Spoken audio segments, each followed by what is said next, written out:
Audio launch வந்து முக்கிய காரணம் என்னன்னா, சார் வந்து இந்த வெற்றி சார் வந்து ஒரு 6 மாதத்துக்கு முன்னாடியே சொல்லிட்டாரு.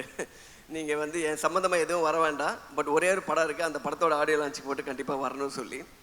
மாஸ்க்கு எதுக்குன்னா, அந்த மாஸ்கோட ஐடியா அப்போ பேசும்போது சொன்னார், இந்த படத்தில் இருக்கிற ஐடியாலாம் அப்படியே பேக் டு பேக் கவினும் சொல்லியிருக்கான் அந்த கதையை. கேட்கும்போது ரொம்ப குதர்க்கமாகவே இருக்குது. இது அவருக்கும் இதுக்கு என்ன சம்மந்தம் இருக்குன்றதே தெரியல. சார் நீங்கள் எப்படி இந்த படம், அதனால தான் உங்களை கூப்பிட்டு ஆடியோ லான்ச்சு அப்போ தான் சொன்னார். அதோட இந்த மாதிரிலாம் ரொம்ப விபரீதமாக யோசிச்சது யார் அப்படின்னா, விக்ரன் சொல்லிட்டு ஒரு டைரக்டர். அப்போ தான் சொன்னான், கவின் தான் சொன்னான், ஆனால் ஆளே கொஞ்சம் ஒரு மாதிரி தானே இருக்காம அப்படின்னு சொல்லி. இல்லை, இதை யோசித்ததோட மூஞ்ச பார்க்கணுன்னு எனக்கு ரொம்ப நாள் ஆசை. அதுக்கப்புறம் ஒரு நாள் வெற்றி சார் ஆஃபீஸ் போகும்போது தான் பார்த்தேன். இவன் வந்தால் பார்த்தா எல்லாமே மேட்ச் ஆகுது, எல்லா கிரைமும் டோட்டலாக பார்த்து நான் சொன்னேன், இதை அப்படியே எடுக்க முடியாது சார். எப்படி சார்னா, இல்லை சிலதெல்லாம் கொஞ்சம் கம்மி பண்ணி தான் எடுக்கணும்.